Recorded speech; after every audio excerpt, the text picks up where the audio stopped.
Hi friends, welcome back to my channel. எல்லாரும் எப்படி இருக்கீங்க? நல்லா இருக்கீங்களா? இன்றைக்கி இந்த வீடியோவில் டெய்லி லைஃப்பில் இருக்கக்கூடிய வீட்டு வேலைகளை கொஞ்சம் கூட கஷ்டமே இல்லாமல் ரொம்ப ஈஸியாக எப்படி செய்கிறதுன்னு தான் பார்க்க போகிறோம்.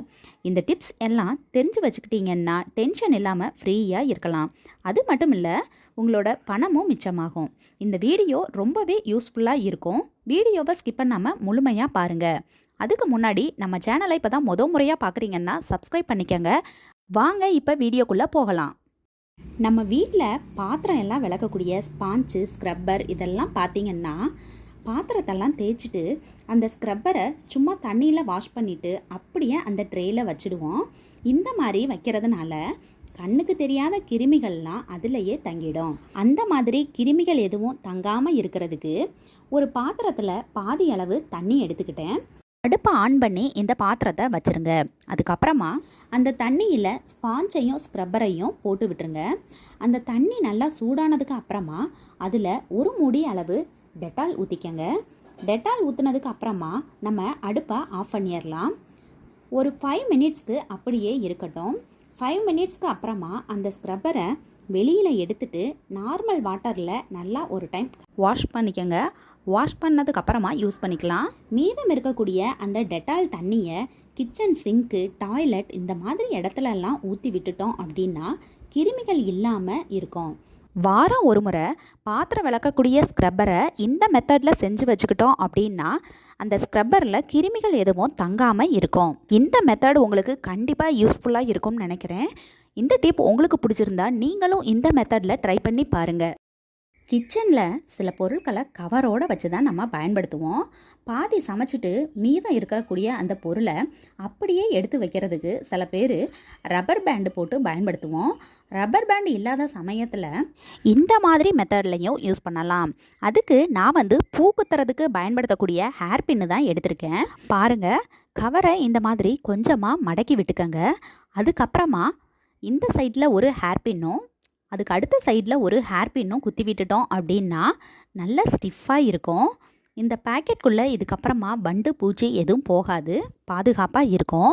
உங்ககிட்ட ரப்பர் பேண்ட் இல்லை அப்படின்னா அந்த மாதிரி சமயத்தில் பேக்கெட்டை ஓப்பனாக வைக்காமல் ஹேர் பின்னை யூஸ் பண்ணி இந்த மாதிரி குத்தி விட்டுட்டீங்க அப்படின்னா பாதுகாப்பாக இருக்கும். இந்த டிப் உங்களுக்கு பிடிச்சிருந்தா நீங்களும் இந்த மெத்தடில் ட்ரை பண்ணி பாருங்கள். நம்ம வீட்டில் இட்லி மாவு அரைச்சி எப்பயுமே ஸ்டோர் பண்ணி வச்சுருப்போம். நம்ம என்ன தான் அரைச்சி ஃப்ரிட்ஜில் ஸ்டோர் பண்ணி வச்சாலும் கூட சில சமயத்தில் மாவு நல்லாவே புளிச்சு போயிடும்.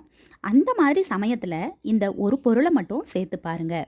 இதுக்கு நான் தேங்காய் சில்லு தான் எடுத்திருக்கேன். ஒரு 4-5 பீஸு தேங்காய் சில்லு மட்டும் இந்த மாதிரி மாவுக்குள்ளே போட்டு விட்டுருங்க. இந்த மாதிரி தேங்காய் சில்லை மாவுக்குள்ளே போட்டு விட்டுறதுனால மாவு புளிக்காமல் இருக்கும். இதுக்கப்புறமா நீங்கள் இந்த மாவை எடுத்து ஃப்ரிட்ஜில் ஸ்டோர் பண்ணி வச்சாலும் கூட நம்ம எப்படி வச்சோமோ அதே மாதிரியே ஃப்ரெஷ்ஷாக இருக்கும். இனிமே மாவு புளிக்காமல் இருக்கணும் அப்படின்னா நீங்களும் இந்த மெத்தடில் செஞ்சு பாருங்கள். நம்ம எல்லார் வீட்லேயுமே சீப்பு அதிகமாக வச்சுருப்போம். சீப்பு டெய்லியுமே யூஸ் பண்ணுறதுனால சீக்கிரமாகவே அழுக்காயிடும். அதை நம்ம க்ளீன் பண்ணுறதுக்கு வாஷ் பண்ணி தான் எடுப்போம். அதுக்கு பதிலாக இந்த மெத்தடில் செஞ்சு பாருங்கள். நான் பான்ஸ் பவுடர் தான் எடுத்திருக்கேன். உங்ககிட்ட எந்த பவுடர் இருக்கோ அதை நீங்கள் எடுத்துக்கலாம். இந்த பவுடரை சீப்பு மேலே போட்டு விட்டுருங்க. அதுக்கப்புறமா எல்லா இடத்துலையும் பரப்புற மாதிரி தேய்ச்சி விட்டுருங்க. அடுத்ததாக வேஸ்ட்டு ப்ரஷ்ஷு ஒன்று எடுத்துக்கோங்க. அந்த ப்ரஷ்ஷை வச்சு சீப்பில் இந்த மாதிரி தேய்ச்சி விடுங்க. இந்த மாதிரி பண்ணுறதுனால சீப்பில் இருக்கக்கூடிய எல்லா அழுக்குமே ரொம்ப ஈஸியாகவே வந்துடும். இந்த மெத்தடில் நீங்கள் எடுத்து வச்சுருக்க எல்லா சீப்பையுமே க்ளீன் பண்ணி எடுத்துக்கலாம். கண்டிப்பாக இந்த டிப் உங்களுக்கு யூஸ்ஃபுல்லாக இருக்கும்னு நினைக்கிறேன். பாருங்கள், இந்த பவுடரை யூஸ் பண்ணி இப்போ எல்லா சீப்பையும் நம்ம எவ்வளவு சூப்பராக க்ளீன் பண்ணி எடுத்துட்டோம்னு. இந்த டிப் உங்களுக்கு பிடிச்சிருந்தா நீங்களும் இந்த மெத்தடில் ட்ரை பண்ணி பாருங்கள். அடுத்த டிப் என்னன்னு பார்த்தீங்கன்னா, நம்ம வீட்டு ஃப்ரிட்ஜில் ஃப்ரீசரில் சீக்கிரமாகவே ஐஸ் கட்டி பிடிச்சி மழை மாதிரி ஆகிடும். இந்த மாதிரி ஐஸ் கட்டி பிடிக்கிறதுனால நமக்கு கரண்ட் பில் ஜாஸ்தியாக வரும்.